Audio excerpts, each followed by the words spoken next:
नमस्कार। Times of Swaraj में आप सबों का स्वागत है और मैं हूं संतोष सिंह। और आज हम टाइम्स ऑफ स्वराज में बात शिक्षा विभाग की उस तबादले की कर रहे हैं, या कह सकते हैं कि उस पोस्टिंग की कर रहे हैं। तबादले नहीं, उस पोस्टिंग की हम बात कर रहे हैं जिस पोस्टिंग में योग्यता को नजरअंदाज करते हुए प्रधान शिक्षक को जिला आवंटित किया गया। अभी तक 7 मामले हाई कोर्ट पहुंच चुके हैं। मतलब चारों तरफ से लोगों में आक्रोश है इस बात को लेकर, और विभाग जिस तरीके से इस मुद्दे को नोटिस लेने को तैयार नहीं है। वजह साफ है कि लोग हाई कोर्ट जा रहे हैं। चलिए, एक मामला हमारे नलिन कुमार जी भी दायर किए हैं, और नलिन जी से हमारी इससे पहले भी बात हुई थी इस मुद्दे को लेकर। नलिन जी, मुकदमा जो दायर किए उसमें क्या खास है, किस आधार पर ये सिद्धार्थ के उस निर्णय पर को प्रोटेस्ट कर रहे हैं? चलिए हम सीधे नलिन जी के पास चलते हैं। नलिन जी नमस्कार, स्वागत है आपका। नमस्कार। क्या आपने याचिका दायर की है, क्या प्रोटेस्ट का आधार क्या है? हाँ, ये आज मुजफ्फरपुर के कुछ शिक्षकों द्वारा, जो रिजर्व कैटेगरी के शिक्षक थे और उनका चयन प्रधान शिक्षक के पद पर, उनका चयन अपने मेरिट के आधार पर ओपन कैटेगरी, जनरल कैटेगरी के अंतर्गत हुआ। लेकिन सरकार के डिस्क्रिमिनेटरी पॉलिसी के तहत उनको उनके रिजर्व कैटेगरी का बेनिफिट नहीं दिया गया और उनको ओपन कैटेगरी ट्रीट करके उनका हमने 3 पेटिशनर्स का आज केस फाइल किया है। उनको तो वर्चुअली जिला भी नहीं आवंटित किया गया। उनको एक तरह से ओपन कैटेगरी का कैंडिडेट मांग के, एकदम चूंकि उनका रैंक ओपन कैटेगरी में नीचे था, तो उनको जिला भी नहीं आवंटित किया गया। और अब जो उनको जिला का ऑप्शन मिल रहा है, जो रिक्ति शेष है, रेसिडुअरी वैकेंसी जो है, वो वैकेंसी सुदूर इलाकों में है, मधुबनी है या बांका है, अररिया है। यहाँ वैकेंसी, अब जैसे मुजफ्फरपुर के हैं तो अभिवस है, उनका पहला चॉइस मुजफ्फरपुर था, दूसरा समस्तीपुर था और तीसरा वैशाली था। तीनों जगह रिक्ति शून्य बता रही है, जिस कारण से उन लोगों ने बाध्य होके यहाँ याचिका दायर की है।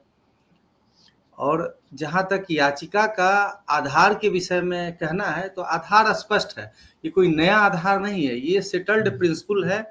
ऑनरेबल एपेक्स कोर्ट के द्वारा बार बार इस चीज को डिसाइड किया गया है, डिफरेंट हाई कोर्ट के द्वारा इस इशू को डिसाइड किया गया है।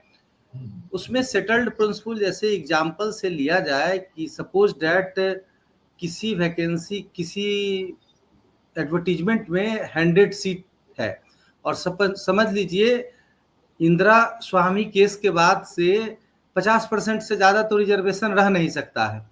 तो जाहिर सा बात है, यदि वो 50% सीट में, सपोज दैट 50 नंबर पर कोई रिजर्व कैटेगरी का कैंडिडेट आ जाता है जो कि ओपन में आ गया, जनरल ट्रीट हो गया, तो वैसे स्थिति में सेटल्ड प्रिंसिपल ये है कि उसको रिजर्वेशन का लाभ दिया जाए, रिजर्वेशन के अनुसार उसको ऑप्शन चूज करने दिया जाए, उसको उसका अधिकार है। चूंकि उसका मेरिट में उसका ऊपर स्थान आया है, इसलिए उसका वो फंडामेंटल राइट है कि वो अपने कैटेगरी में जाके चूज करे। और जो वो एक तरह से उनका चूज करने का अधिकार, वो रहेंगे जनरल कैटेगरी में ही, लेकिन नोशनल रूप से उनको वैचारिक रूप से उसका लाभ दिया जाएगा रिजर्वेशन का अधिक मेरिट होने के कारण। और जो दूसरे जो कैंडिडेट जो होंगे, जो इंफीरियर मेरिट के उसमें होंगे, उनको जो है वो जाएंगे बाहर। जैसे इनको अभी इन लोगों को मुजफ्फरपुर जिला, मुजफ्फरपुर जिला उन लोगों को दे दिया गया इंफीरियर कैंडिडेट्स को। और जो वर्ड्स पर्टिकुलर यूज किया गया है ऑनरेबल सुप्रीम कोर्ट द्वारा, डिफरेंट हाई कोर्ट के द्वारा, MRC category, meritorious reserve category कहा गया है। तो मेरिटोरियस रिजर्व कैटेगरी के लिए उनको, जैसे इन लोगों के केस में इन लोगों का मुजफ्फरपुर पहला ऑप्शन था और इन लोगों से इंफीरियर को मिला मुजफ्फरपुर, लेकिन इन लोगों को नहीं मिल रहा है। तो अब इससे जो स्थिति बनेगी उसमें, इससे जो स्थिति बनेगी, इन लोगों को मेरिट में आने के कारण इन लोगों को मुजफ्फरपुर जिला या इनके ऑप्शन के अनुसार आवंटित होगा, और जो लोग को आवंटित हुआ है उन्हें बाहर जाना पड़ेगा। ये स्पष्ट हम उसमें अपने रिट पिटीशन में ऑनरेबल सुप्रीम कोर्ट का जजमेंट्स को, इलाहाबाद हाई कोर्ट के जजमेंट्स को, जो कि सुप्रीम कोर्ट के जजमेंट्स पर ही बेस्ड है, वो सारे जजमेंट्स को इसमें हमने एनेक्स किया है। यदि स्पेशली यदि बात किया जाए तो इसमें कुछ जजमेंट्स का हम हवाला देना चाहेंगे, जैसे कि एपेक्स कोर्ट का जजमेंट है तिरुपति शरण एंड अनदर केस में वर्सेस रंजीत कुमार यादव में। इसमें ऑनरेबल सुप्रीम कोर्ट के द्वारा लेट डाउन किया गया है कि it is now well settled that MRC who goes on to occupy a general category seat is not counted against the quota reserved for a reserve category candidate, but it is treated as an open competitive candidate और general merit candidate। अब इसमें समय के साथ साथ काफी development हुआ। Indira स्वाहानी case के लाइट में ये होते होते एक लंबा दूरी तय करते हुए जब Shri Ritesh Kumar R Shah, doctor YL Yamul case में सुप्रीम कोर्ट के द्वारा जब प्रोपोजिशन लेट डाउन किया गया तो उसमें जाके स्पष्ट कर दिया गया, और भी इसके बाद केस हुआ जिसमें कि एकदम अब सेटल्ड हो चुका है कि जैसे ही में not be placed at A more disadvantageous position, और इन लोगों को क्या किया गया है, डिसएडवांटेजियस पोजीशन में इनको डाल दिया गया है, जिसको कि सुप्रीम कोर्ट स्ट्रिक्टली मना कर रहा है। Then the other less meritorious reserve category candidates, therefore said objective can be achieved if after finding out the candidates from amongst the reserve category who would otherwise come in the open merit list and then asking their option for the admission in different colleges। ये college medical college के admission से संबंधित था, उसमें भी इसी तरह का मामला हुआ था कि पसंद का मेडिकल कॉलेज नहीं मिल पा रहा था, रिजर्व कैटेगरी के कैंडिडेट थे, ओपन कैटेगरी में सिलेक्शन हो गया, लेकिन इनको उस कारण से नहीं मिल रहा था। तो सुप्रीम कोर्ट ने इसका सॉल्यूशन यही दिया कि he would otherwise come in the open merit list and then asking their option for admission into the different colleges which have been kept reserved for reserve category, and thereafter the cases of the less meritorious reserve category candidates should be considered and they will be allotted seats in whichever college the seats should be available। In other words, अब supreme court उसका व्याख्या कर रहा है, व्याख्या करते हुए supreme court के द्वारा इसको स्पष्ट किया गया, while a reserve category candidate entitled to admission on the basis of his merit will have the option of taking admission to college where a specified number of the seats have been kept reserved for the reserve category। reserve category के लिए जहां seat है वहां वो जा सकता है, but while computing the percentage of the reservation he will be deemed to have admitted as open category candidate not as a reserve category candidate।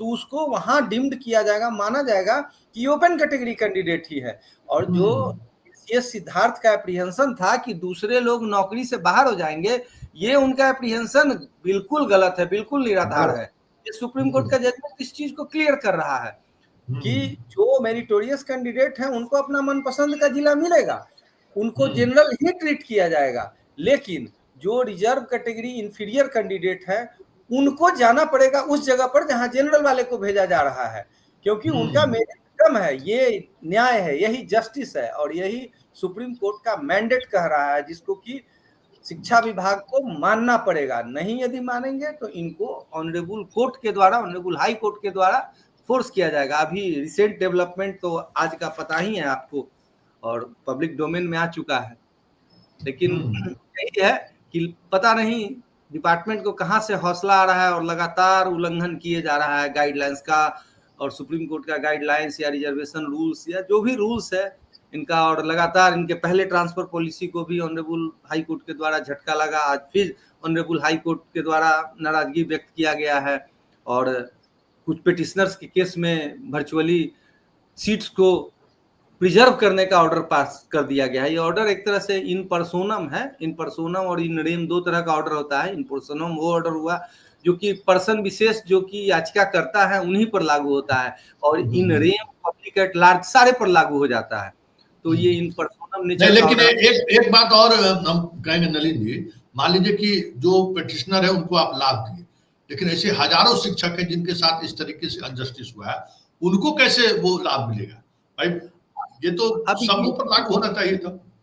जी, ये तो अब इसका जुडिशियल इंटरप्रिटेशन है। अब चूंकि कोर्ट के सामने तो पिटिशनर ही जा रहे हैं ना, तो कोर्ट का एक ये भी कंसेप्ट होता है कि एग्रीव्ड पार्टी मेरे पास आया है, तो कोर्ट का वो मैंने अभी बताया ना, लैटिन वर्ड 2 था कि तो जजमेंट इन रेम उन एंड लोगों को जजमेंट कितना इन। समय मान लीजिए जो लोग चाह रहे हैं, बहुत सारे लोग चाह रहे हैं, तो उनको कितना मतलब, वो तो हमको लगता है कि मेंशनिंग हो करेंगे और उनको मिल जाएगा क्या?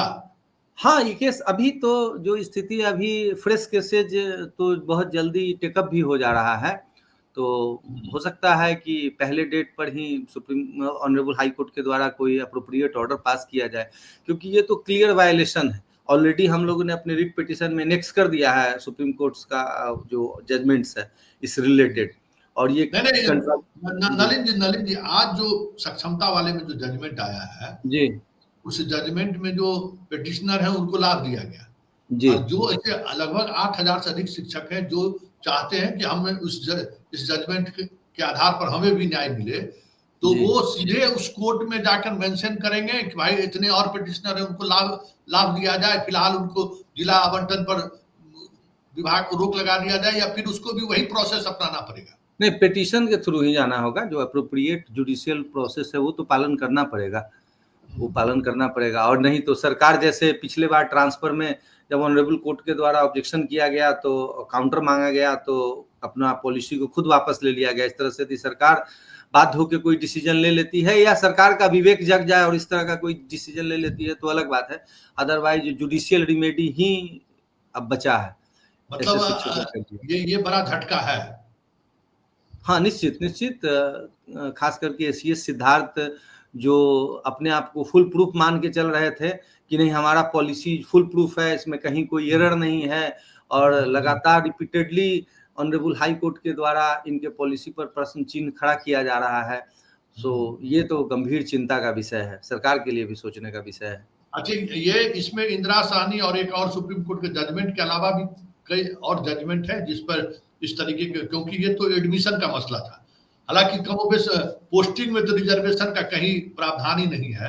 पोस्टिंग के मामले में तो हमें लगता है कि पहली बार इस तरीके से पोस्टिंग में रिजर्वेशन की बात इन्होंने कही है। नहीं नहीं, और क्लियर कट ये पहली बार नहीं है, ऑलरेडी इसमें मेंशन्ड है। राजस्थान हाई कोर्ट के द्वारा भी टीचर्स के अपॉइंटमेंट में इस तरह का पोस्टिंग में वो हुई थी गड़बड़ी, तो उसको राजस्थान हाई कोर्ट के द्वारा स्ट्रक डाउन किया गया।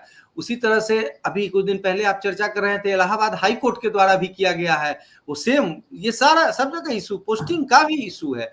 यदि मैंने वो राजस्थान में जो हुआ है, क्या वो उसको आप एक्सप्लेन कर सकते हैं क्या? हाँ, राजस्थान का भी राजस्थान का भी है। राजस्थान का भी ये हम जिक्र बता आपको करते हैं। राजस्थान में एक सुनीता कुमारी मीना केस हुआ था versus state of Rajasthan another. तो इसमें ऑनरेबल राजस्थान हाई कोर्ट का जो इसमें इंटरप्रिटेशन है वो पढ़ देते हैं। फ्रिक्वेंटली आई वुड डायरेक्ट, ये ऑनरेबल हाई कोर्ट डायरेक्शन दे रहा है that in determining the preference of the MRC candidate meritorious reserve category candidates for उसका नाम ही allocation यदि आपको एमआरसी कैंडिडेट ना, MRC, निश्चित वो मेरिट अपना प्रदर्शन करके आ गए हैं। भले ही वो रिजर्वेशन, वो कास्ट सर्टिफिकेट उनके साथ है, बट उनको अब कास्ट सर्टिफिकेट का अनुकंपा की जरूरत नहीं है, साबित कर दी, अपने ताकत को साबित कर दी है। तो वो उनका मेरिट का इज्जत होना चाहिए। तो वही ऑनरेबल राजस्थान हाई कोर्ट का डायरेक्शन है। I would direct that in determining the preference of MRC candidates for allocation of the ranges and division as senior teachers. यहाँ भी टीचर का इशू है, बट वहाँ रेंज है, डिवीजन है। जैसे हम लोग के यहाँ डिस्ट्रिक्ट वाइज है, डिस्ट्रिक्ट कैडर है। पहले हाई स्कूल में जैसे डिविजनल कैडर हुआ करता था, तो वहाँ रेंज और डिविजन्स हैं। तो उनके बारे में दे be considered against reserve category posts in each of the division range for which they have sought allocation on the basis of their inter se merit vis-a-vis other reserve category candidates। स्पष्ट honourable Rajasthan high court का direction है कि उनके merit के आधार पर उनको उसका लाभ मिलना चाहिए। अलॉटमेंट में, एलोकेशन में, डिस्ट्रिक्ट एलोकेशन में, यहाँ डिवीजन की बात की गई, रेंज डिवीजन राजस्थान में कंसेप्ट है। तो यहाँ हमारे यहाँ डिस्ट्रिक्ट है, तो निश्चित रूप से ये पहली बार नहीं हो रहा है। ये बिहार के लिए भले ही पहली बार हो सकता है, लेकिन ये सेटल्ड है। बट बिहार के लिए भी दूसरे डिपार्टमेंट में तो ऐसा वहीं यदि खोजा जाएगा तो उस पर भी कुछ ना कुछ मिल जाएगा। लेकिन राजस्थान में है, यूपी में है, और भी अदर स्टेट में है ये तो ये कैटिना ऑफ जजमेंट्स है, ये एकदम सेटल्ड प्रिंसिपल है। पता नहीं एसीएस सिद्धार्थ जी से कैसे चूक हो रहा है, इतना बड़ा चूक नहीं वर्चुअली इसको हम ब्लंडर कहेंगे, तो ब्लंडर हो रहा है चलिए, कहीं से बहुत भी। बहुत धन्यवाद। ब्लंडर मिस्टेक नहीं है, ब्लंडर है ना। ब्लंडर है, ब्लंडर की श्रेणी में आ रहा है, वो भी इतने सुपीरियर आईएएस ऑफिसर, इतना बड़ा मिस्टेक समझ से परे। चलिए सर, बहुत बहुत धन्यवाद नलिन जी। धन्यवाद। नमस्ते। तो ये हमारे साथ पटना हाई कोर्ट के एडवोकेट नलिन जी थे। ये खुद याचिका दायर किया है इन्होंने, और हाई कोर्ट राजस्थान का तो स्पष्ट आदेश है, और ऐसे में ये ब्लंडर ही कहा जा सकता है, या फिर कुछ रणनीति का भी हिस्सा हो सकता है। बार बार ये सवाल खड़े करने के बावजूद भी अगर विभाग मौन व्रत धारण किए हुए है, तो हो सकता है कि इसके पीछे कोई खेल भी हो। जो भी हो, लेकिन इतना तय है कि मामला अब हाईकोर्ट पहुंच चुका है, और जिस तरीके से लगातार सिद्धार्थ के फैसले को टर्न डाउन हाईकोर्ट कर रही है, ये फैसला भी टर्न डाउन होगा, ये साफ अब दिखने लगा है। चलिए, इस बड़ी बहस को यही खत्म करते हैं, फिर हमारे किसी मुद्दों पर हमारी आपकी मुलाकात होगी। फिलहाल इजाजत दिया जाए, नमस्कार।